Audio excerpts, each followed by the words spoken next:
Coach, hey, thanks for joining me today on this SimpleCoach interview. I have to say my hat is not nearly as stylish as your top there, the Air Jordan. I'm thinking bad thoughts. Anyhow, thanks for joining me.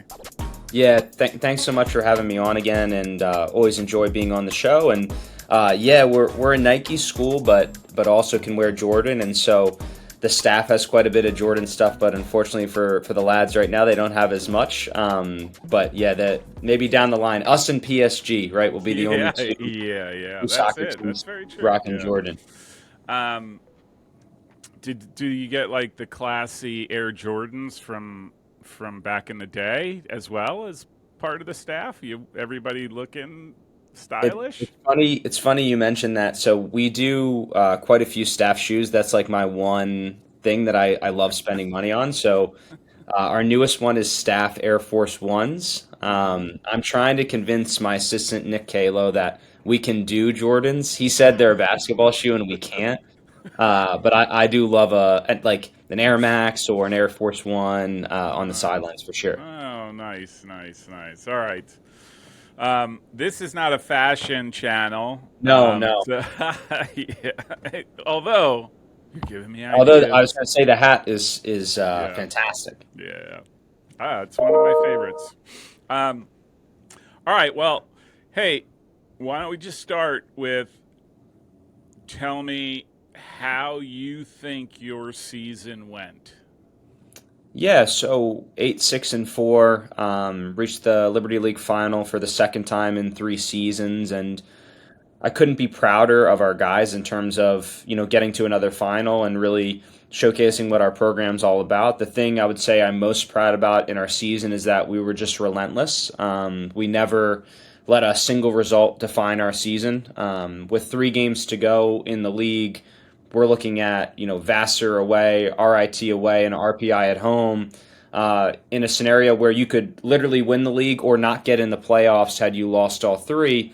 And we were able to navigate that really, really well. In fact, came from 1-0 down against RPI on the last day to get a result 2-1, and then was able to navigate to the final. So really proud of our guys and think a successful season. I think all of our guys think there's more steps to go. We want to be in Sweet 16s and Elite Eights and going further in NCAA tournaments. But coming off a year in 2022 where we weren't thrilled with our results, we're really excited to get back to a final and get back to where the program should be. All right, Coach, this is terrible comparisons, right? But I just sort of use it as a barometer, right? You played Cortland, right? And Yeah, Cortland, I thought, had the talent and had the ball bounce their way.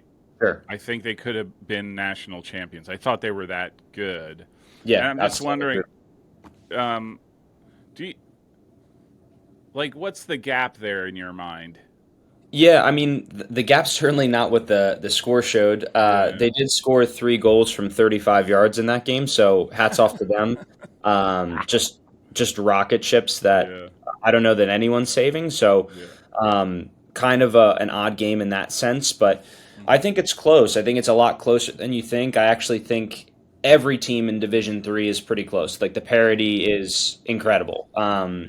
Coming from, I mean, I've been in Division 3 10 plus years now, and when I first got here as a player, it wasn't that way, or at least wasn't Yeah. quite as close. Like I would have games at Roanoke College where we're going to win 3-4-5-0. We know Yeah. that heading into the game, and I don't know that there's anybody like that, or very, very few now in the entire national landscape.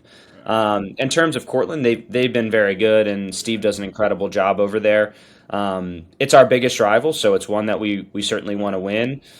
We tied them in 2018, tied them in 2019, and then we've had close games all of the other years until this year. So not the result we would have wanted, but certainly a great opponent. I'll agree. I think it's a lot tighter than what people realize, up and down, right? Doesn't matter. Pick 2 teams, have them play, and it ends up being more times than not tighter than what you think. If only because teams will compete, right? Like they might not be Exactly. technically sound or whatever, but there's something about we're just going to compete really hard to make your life difficult. And For it, sure. And I mean, if you yeah, look at even the NCAA tournament, I think, Cortland we had the chance to play Cortland and Alfred State Hmm. in the regular season, so we knew those opponents, and they actually got matched up in the first round of Yeah. the NCAA tournament. And I had a chance to talk with Gabe and Steve before that game, and I think Gabe's thinking, how do we stay in the game? And Steve is going, how can we, win this game early and Yeah. get our guys rested to play, Case Western or Hobart the next day? Yeah. And both of my advice to both people were, that team's pretty good. Like the team you're playing is good. I think it's going to be tight, and it certainly was. I think it ended 2-1, and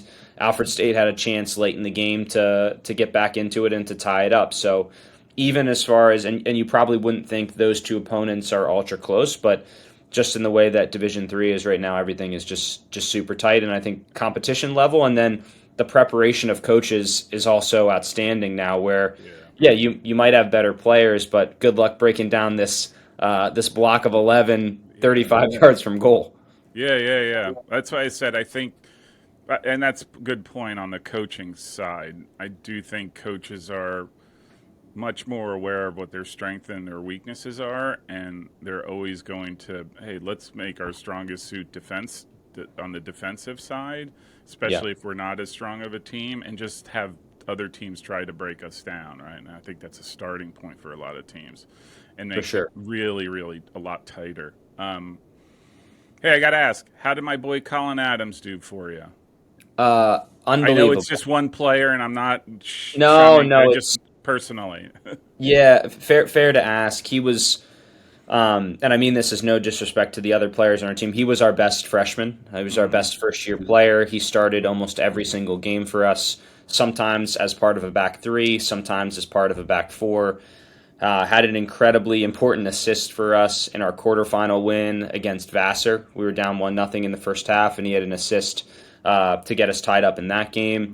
He actually scored a very important goal where he dribbled it 80 yards against RIT. He literally picked it off 80 yards from goal, dribbled it straight 80 yards, and scored. It was incredible. And so he was fantastic for us. His effort level, his ability on the ball, and then just his tenacity to want to do all the competitive things and the nitty-gritty things really, really allowed him to have success right away. And again, no disrespect to the other guys on our team. We have great first years, but he stood out right away. And a lot of it, we talked to our first-year guys about being like ready to compete at that level and ready to be energetic and engaged for 90 minutes, and he's a guy that was able to do that right away, and his game translated.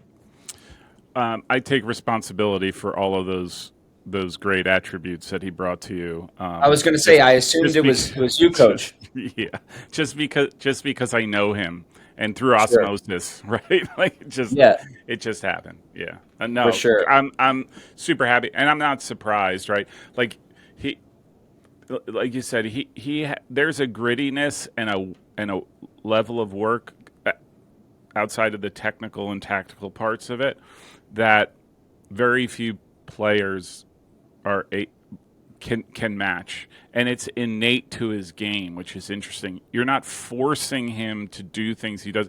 That's just the way he is. I always found that remarkable about him. But yeah, interesting enough, like, we recruited him, like we'd seen him play club and liked him. But the thing that stood out to us was him coming to a clinic. He got here for a clinic, and then all of a sudden, we're going like, man, this kid's. He came to a clinic, and all of a sudden we're going, wow, like we have to have this player, and not, this kid is good, and yeah, we should go down the road with him. It was like, how do we get him signed as soon as possible? And so I think he's one of those guys that the more you see, the more he grows on you, the more you see his talents come out. So glad he's here. I think he's going to have a great rest of his career. Yeah. Well, I'll be there cheering. So I do have to ask, what do you think your biggest challenge was throughout the season? Was it fitness? Our challenge was it? Yeah. Go ahead. Yeah, I mean, I think I said in an interview before the season, I thought our biggest challenge was going to be our guys learning how to win, because we're a young team, and the guys who had been really successful for us for 18, 19, 21, were gone, and Yeah. this team really needed to learn how to win. So they did a great job in navigating that. I think the biggest hurdle for us throughout the entire year was consistency of results in the league Yeah. specifically. Like we basically won then lost for almost a month of time there, and I think That's some of that true. is Yeah. is youth and inexperience again, just guys having to understand day in and day out in a Liberty League or a NESCAC or a UAA. It doesn't matter what the standings say. All of those teams are very good, and so even like RIT this year had a down year, they're outstanding, and Bill does an incredible job with them. Like it's still going to be a very hard game. It's just still going to be a very challenging game, and so Hmm. we went there on. I think they had one win or one tie, or like they were having a tough year, and I told our guys like this will be just as tough as playing Hobart at Hobart or Vassar at Vassar, and it certainly was. And all of a sudden, the second half comes around and it's 1-1, and they've got us pinned in with 25 minutes to go, and you're like, we need to get a point, So it's our guys understanding that part of the game and that part of college soccer, but Yeah. I think overall. They did a good job navigating it, but if there's one thing that I would nitpick about or say, we could have done better, it's probably just consistency Yeah. day in and day out, being able to navigate specifically like in conference play. Yeah. Yeah. That's true. I was just looking at it and I didn't notice. I noticed patterns like that in the scores. Like you I mean it dates back to pretty much you play SUNY Cortland, win loss, win loss, win loss, win loss, tie win. Like Yeah, that's pretty and it's interesting. I always say there is a thing about knowing how to win, right? for And sure. knowing how to win, not just the way you want to play, but how you have to play, right? Like there are circumstances where, hey, I'd love to keep control of the ball, but sometimes you just gotta like, you know, grit your teeth and make it happen one way or the other. And Yeah, you're that's a and there are games right. that you're close. Like it looks like to me like those losses.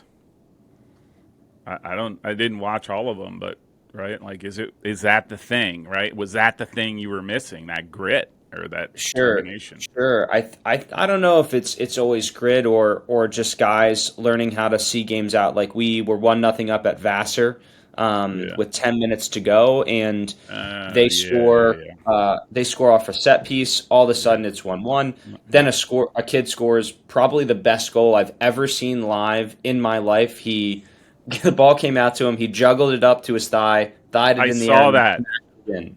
To me, Unbelievable. that was unbelievable. Like you don't see that often. It's unbelievable goal. Yeah. Unbelievable. And that's with 4 minutes to go, and then all of a Yeah. sudden, like we said, like now you've got to navigate RIT at RIT in almost a must win, because if you don't, then we're going to the last day with RPI Yeah. having to win. Yeah. And Yeah. so, I don't know if it's grit or learning how to see games out, but our guys struggled with that to some degree, and to some Hmm. degree they did outstanding because we go to Clarkson and win away Yeah. and all that stuff. But yeah, I think there's a piece of our guys that are younger coming from a club soccer environment, and all of them come from great environments. PDA, Yeah. FC Delco, That's high good. level ECNL or MLS Next clubs, Yeah. and at some point, we do not care at all if we have the ball Yeah. or if we've only had two chances on the day. Like if we're winning 1-0 with 25 minutes to go, kill the game, Kill the be the game. game. Exactly. Yeah. Yeah. Uh, Yeah. Totally agree. Totally. And um, you know what? Oh, go ahead. Go ahead. No, I was just going to say, if you look at like any NESCAC team and their success over the last 10, 15 years, Oh, they're good at that. some of that is just down to them and their players understanding the value Hmm. of those moments and doing a great job. Like go watch a NESCAC game, go watch Colby and Yeah. Bates. You would think it's the national final with the Fine. way guys Yeah. are walking to throw-ins, killing Yep. extra time, like Yeah. and Yeah. it's the and they play league games the first weekend. It's September 7th, Yeah. and these guys do a great job of it. So I think there's some piece of that is just navigating those sections of time. Yeah. I wonder sometimes too if it's not a condition of just how kids are brought up these days in youth soccer, where there isn't this sense of consequence from game to game. I don't know if consequence is the right word, but like the consistency part, I think every club tries to maintain that consistency. But if you lose, you lose, you walk away. Hey, we'll go back at it. All right, there's not that importance from a game to game level for the most part. So. That's the biggest thing we talk about with parents and players when they come sit in the office and they go, what separates your program or what separates youth soccer at high levels to college soccer? And we always talk about the need to win. And it's funny. I think almost every high level Division 1, 2, or 3 coach has gone away from seeing high school soccer just because the level overall isn't outstanding. Right. We actually sometimes have recently gone back to wanting to see high school soccer, and the reason is those kids want to win. They're dying to win for their school in front of their friends, and it more it replicates better kind of our environment here in college where we just want to win the games. And sometimes at youth, like you're saying, it isn't that way. I think ECNL has done an incredible job of late of making the playoff games at least mean a whole lot. Yeah. Go watch playoff games. Yeah. All the kids want to do is win, and you can see them still in a showcase format. The same with MLS Next in terms of their playoffs. It's gotten better in terms of that. But I'd definitely say years ago, if you just go to a regular MLS Next game in the middle of April, like you wouldn't know who's winning ever in the game. Even when they score, you're like, hey, okay. Like walk back and let's start passing the ball again. And so for coaches, like that's all well and good, and you certainly see guys that can play, but it's then us kind of guessing, is this going to translate? And sometimes in high school or in those playoff environments, you can see that a little bit better.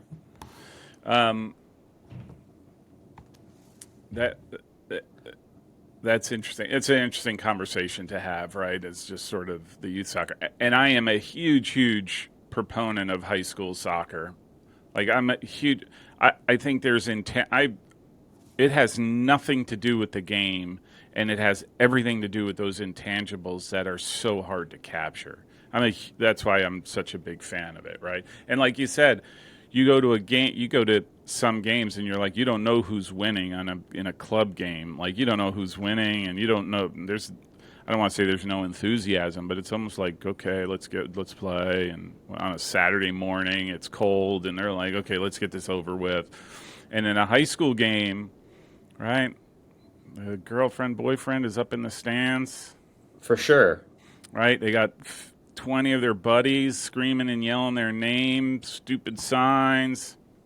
I always found in high school I was the most nervous for high school games more than club games. And when I was playing club soccer, we're playing against DC United, and that's New York Red Bull over there. But I was way more nervous. Like, we're playing Marple Newtown High School, and it's 7 p.m. and there's going to be 500 people there. There's never going to be that environment at club games, and so it's just different. It's not the same, and so like you're saying, I think it's great. We also love multi-sport athletes here.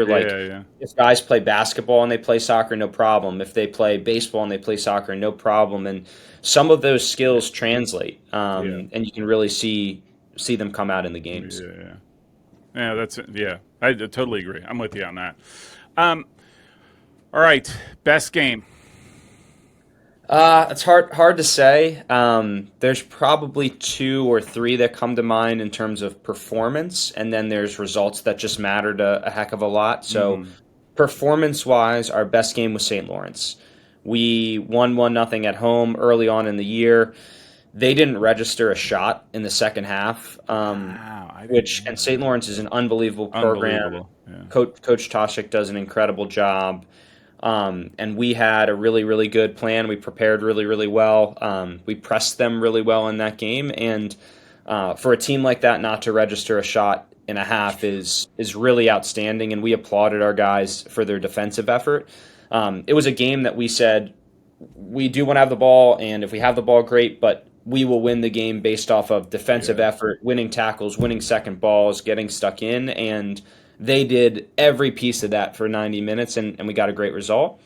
Um, Talking about like specific results meaning a lot, I would say RPI at home on the last day to be That down was one big. nothing, and for the staff to be literally three or four other games up on our phones checking results and being as close, honestly, to not making the playoffs to also what we ended, which was the 3 seed, by coming back and winning in that game. It's all so tight, and our guys at halftime down one nothing.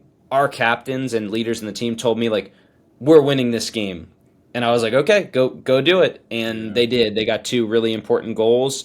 The first with like 25 minutes to go, the second I think with 10 minutes to go on a penalty kick, and we were able to navigate that game. And then the other one that I'm super, super proud of is probably our Union result. We had lost to Union in the regular season. Really direct team. Coach has done a great job there of getting them to be winners. Like they went from a team that wasn't very good for a lot of Yeah. years to being good almost right away under Coach Brown. So hats off to him. But we went there in a must-win in a crazy environment of a semifinal. There was probably, I would venture to say, 300 or 400 uh, fraternity people, fraternity members on the sideline that were excited that we were there. I'll put it that way. Uh-huh. Um, and in a really tough environment, and we were able to win in pens. And the craziest piece of that is Johannes Berkan is our starting goalkeeper for most of the year last year. Uh-huh. We subbed him for Braden Milbrand, who's a first-year goalkeeper. He had played 0 minutes for the Mm. entire regular season, and he was doing really well in PKs in practice. And he came up to me before PKs and said, "If you put me in, I will win the game." And we were like, all right, well then you better win the game, and he did. He went in and made a huge save, and we ended up winning the game. And so proud of a bunch of results through the year, obviously, but Yeah, those yeah. ones kind of stuck with me. That's I I mean, go to back. have the confidence to do Yeah, that, yeah, yeah. I As a was freshman, I amazing. we're having a chat as a staff, and Johannes had this great game, honestly, probably his best game of the year. He Yeah. made some really big saves in overtime, and I went to Nick. We've got to ride the hot hand, right? Certainly, we've got to keep him in. And before the game, I had told our staff, if we go to penalty kicks, we're going to go with Braden. He's the best at Mm. it. Makes the most Yeah. sense. Then you're having that internal dialogue back and forth before, and he came up and said that. And I think my advice or what I said to Nick was, if anyone's that confident, surely they're going to do it, right? Like Yeah, most yeah. people don't come up and go, "I'm going to make the save," and then they don't. And so Yeah. he did, and he was ready. And um, it's something I'm super proud of. Probably my most unique moment as a coach to have a guy do that. So really, really cool. I give you credit because as a former goalkeeper, I don't know if I would have pulled that trigger. I'm not a guy who likes to flip goalkeepers, and I know Yeah, neither Connecticut am has done it. I. They won the national championship thanks to doing that, right? Sure. Um, and multiple teams do it, but I'm like, yeah, I'm sticking to my guy, right? There's a reason why he's in, but so Sure, you take sure. Stones. I give you that. I'll give you that. Yeah, for sure. It's funny. I even had a talk with my athletic director, Susan Bassett, after the game, and she's like, "I saw you sub the goalkeeper. What was that about?" And I was like, "Yeah, I just we felt a certain Yeah. way, but yeah, and it worked out. So everyone tells me good job now. Yeah. Had it not worked out, then you look like an Yeah, idiot, right? yeah, yeah. Your AD would have been like, "What kind of coaching is Yeah. that? What are you What were doing?" you thinking? What were you thinking? And yeah, the chat was great when you win it, right? Yeah, yeah. Hey, so what's on tap for the spring? What do you got? What do you got going? I'm assuming you're thinking about how you're going to do what you're going to do, but yeah, anything you can shed light on. Sure. Obviously, we're super excited about the extended spring season. So to be able Yeah. to train more, to be with our guys more is great. And we'll really utilize that time. We do a lot of playing in the spring. We have our guys play 11v11 of the 24 days we have. They'll probably play 11v11 8, 9, 10 Mm-hmm. times, at least in some part of the actual session. So excited to watch guys play. And the most exciting part for us is the internal competition in the spring Mm-hmm. of guys that maybe were 15-minute guys or 20-minute guys trying to become starters, or guys that played none trying to be 20 or 30-minute guys. To watch that competition play out through an entire spring season is always great. So Yeah. we're excited about that. I don't think there's like as much of a specific topic for us as there was for last year, because we went from being direct in other years to being a team that plays. So we did a lot of playing out of the back sessions and a lot of speed of play sessions last Mm-hmm. spring. This year will be a mixed bag of different topics, but the two most exciting things are really the internal competition and then getting guys the chance to play actual 11v11, Mm-hmm. scrimmages and games. Do you have a scrimmage, or are you doing like the split scrimmage type thing? We always play just one opponent. Uh-huh. I do that for preparation standpoint. We Yeah. just like our guys to have it feel like a normal game. Yeah. Sometimes those play days are hard because you're playing three different Yeah. opponents or Yeah. stuff like that. But we'll just play one. We play Arcadia University here at Uh-huh. home on April 14th. Yeah. It'll be a great game. I know Coach Clemente well, Mm-hmm. and a different opponent for us, someone we Yeah. haven't played in. I don't know if Ithaca's ever played Arcadia. So Yeah. a really unique chance for our guys to Mm-hmm. play a new team and express themselves, do what we do. It's someone that doesn't know us, so we can Mm-hmm. roll the ball out and be who we are, and we'll have to adapt in the game to what they are. So it should be great.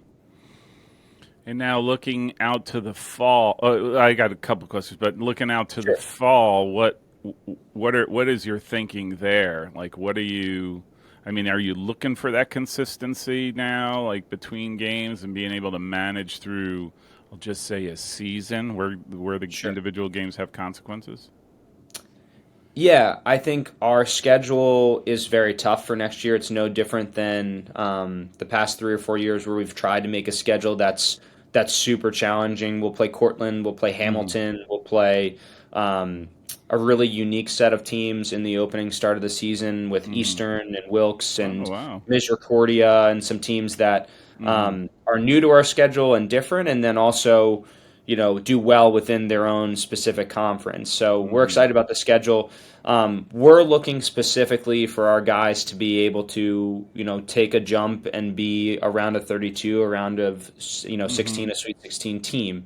Mm-hmm. And to do that, they'll have to do better in the regular season. We'll have to be a team that's probably, 10-4-4, 11-3 Yeah. and 2, a Yeah. team that can get in on their own because the Liberty League is so tough. And like Yeah. I mentioned before, I've been here for 5 years. We've lost in 3 Liberty League finals, Yeah. um, which makes me, I think, the best coach at getting to the final in all of the Liberty League, and definitely the worst at At coaching in the final. actually. So I don't know what that says about me, but yeah, Yeah, well, we won't talk. We'll edit this part out. Yeah, so yeah, nobody knows. Well, I do think, like, you're right. Like, there are enough games, at least based on the score. I'm not saying like the end result. Like, if you did have that consistency of seeing games out, I mean, it's our 1 goal games, right? Like, if yeah. I you're mean, going. we felt like there was like maybe 3 weeks left in the season, Mm-hmm. and internally within the staff, we're close. If we win Yeah, out, we're getting a bid. If we yeah, can get these results, we're in. yeah, And we didn't get those, so yeah, then all of a sudden you're in a case where you have to win the yeah. Liberty League You're championship. chasing. Yeah. It was very similar, honestly, to our 2021 season where Mm-hmm. we had ups and downs, but if these 2 games go your way, all of a sudden you're already Yeah. dancing and then you don't have to worry about it. And so Mm-hmm. it's our guys realizing probably the value of a game in September, like a mid-September game against Misericordia. Yeah. That's a must-win.